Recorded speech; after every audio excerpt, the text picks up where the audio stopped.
But that's all it was. Chelsea thoroughly deserving then a place in the 5th round of the FA Cup. They will face Leeds, Aston Villa out. Frank Leboeuf joins us to give us this insight into this tie. Well, as we got it all wrong, we might as well just go listen to Frank. How did this happen, Gray? Well, I don't know. Because they were really good. They were really good. Villa were really bad, and I think the combination just made it such an easy night in the end for Chelsea, which was completely unexpected because everything they've done this season pretty much has been hard work. Off the back of losing 4 goals to Wolves at the weekend at home, the bad defending, the poor attacking play. Villa not been as good recently, but just come off the back of 5-0 against Sheffield United. They've only lost once at home. That was Newcastle. You thought, right, this is Villa going to pick up the baton again, second half of the season, put their foot down. No. They were terrible. Chelsea played some great stuff, and Fernandes in particular in the middle of the park got the run of Villa Park. And, this is a great shot in the arm for Pochettino off the back of some really bad performances. Yeah, Frank, you've seen a lot of those performances, of course. Today, very much the exception. Yes, exactly what I thought when I saw it. And I said, wow, it's so unexpected. And what a great performance. Yes, the Villains didn't play well, but it's maybe due to what Chelsea offered today to their fans. They paced up their game. They try to be more direct, and they stop maybe thinking too much. And that tiki-taka that we got fed up because he brought nothing. They went to something again more direct, and they were very effective at front. The goal from Gallagher, the header from Jackson was perfect, and the beauty at the end, the free kick from Enzo achieved, the perfect evening. I'm not getting crazy because, of course, we need more evidence that they back. It was maybe a very good day for Chelsea and a bad one for Aston Villa. But we need confirmation. But it's a very nice step to better days, that's for sure. You can only beat the side that's in front of you, really, Stevie, at the end of the day. Yeah, and even Chelsea, the way they've been playing, no question, could beat a team like Villa. I mean, this is a complete head-scratcher. There's one thing to play a game and to lose it. But there's one thing to play a game and lose it in the manner they did. I mean, this was an FA Cup tie. You've got a packed house. You've got a fan base that can't wait to get behind you, but you give them absolutely nothing. And it was absolutely nothing from the start till the 90th minute. The 90th minute they started when they got the goal. That is a complete head scratcher. I mean, it really is. And you've got to question Unai Emery. We're always saying how great he is with his tactics and everything else. This, to me, was about man management. How could he not get his team up for this game? Because they went up for this game. And then you get a chance to get them in at half-time. You get a chance to get them going, and they come out, and there's not an awful lot of change. He didn't make any changes. Question is, do you give them a kick up the backside at half-time, or do you make changes? So we thought, OK, he's kept them up the backside, he's going to give them a chance. And it just basically, after 5 minutes, went back to what it was in the first half. And what did he do? Nothing. He did nothing to, 70th minute? So, yeah, this was awful and a complete head-scratcher. The fact that in a 4th-round cup tie at home, there's no intensity. Strange. Apart from the goalkeeper, Petrovic, we did the game live, as you mentioned, and the 30-minute build-up. I have to be honest here. Apart from the keeper, we pretty much went through every Chelsea player like a dose of salt. Stevie had to go to the goalkeeper as well. Did you? No, I didn't. You said he was a rookie. I said he was... I mean, we went through the whole back four.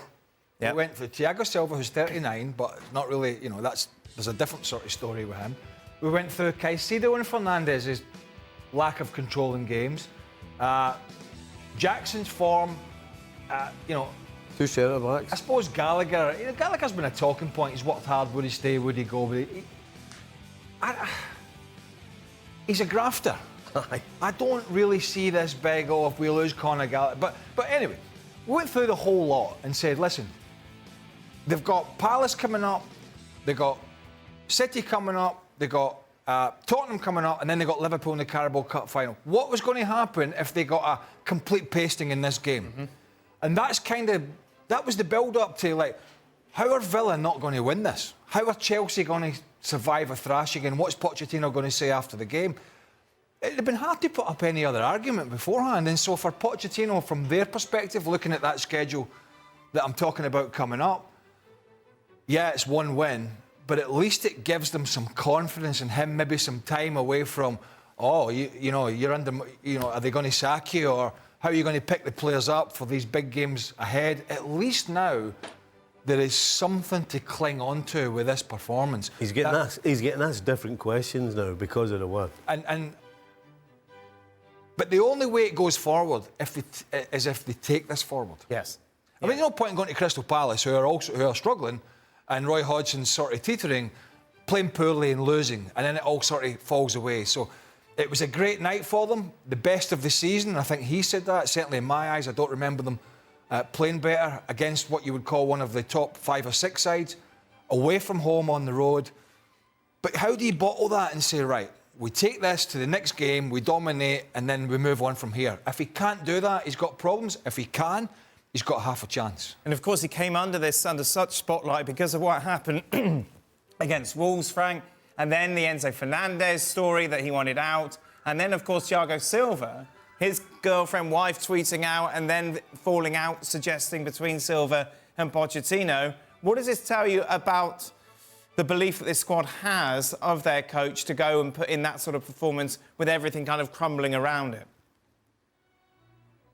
Well, when everything goes wrong, you have a target, and the biggest target and the easiest one is the coach. And players are starting to criticize the coach, thinking that the tactic is not good, the choices of even the players are not good. And but you have to take care of everything that people are saying in the media. If the Thiago Silva's wife really said that or not, I'm not sure about that. So Thiago Silva has already been on the bench, and not because of his wife's comments. It's just because it was a tactic and because he's 39 and he needs the rest. And I think it was more that. And when he came on, I saw Pochettino, putting his hand on his shoulder, talking to. They were talking to each other. I didn't feel a tension between them. What about Enzo Fernandez? I don't believe it.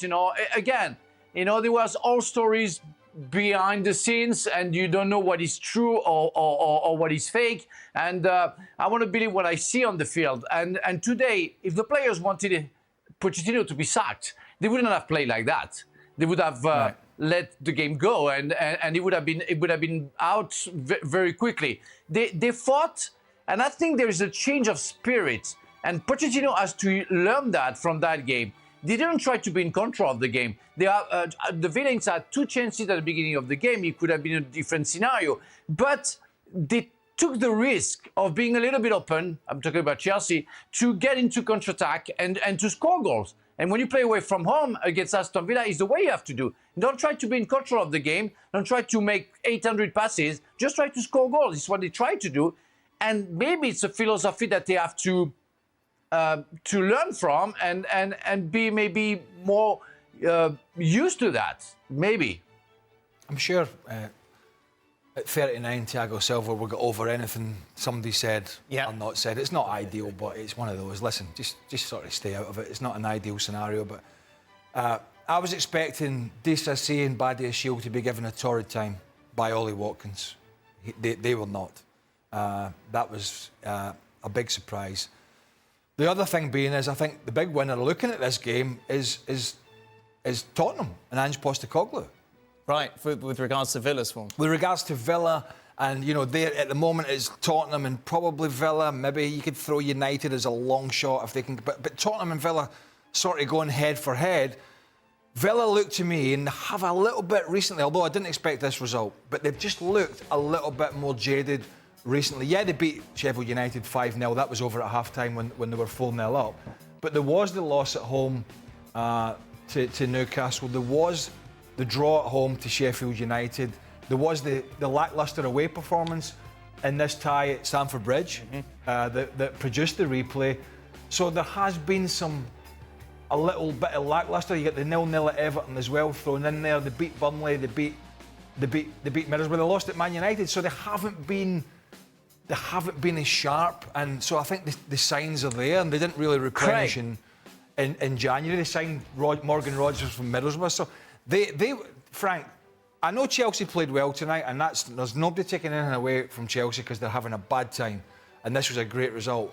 But I honestly felt Aston Villa were extremely, extremely poor tonight, and they did not look like a side that are going to challenge for the top 4 this season. I agree with you, and they were very poor because, as everybody I think before the game, they would never thought that Chelsea would play that way, and they would never thought that they would react that way. Everybody was thinking that it would be given for the Villains because Chelsea was so poor.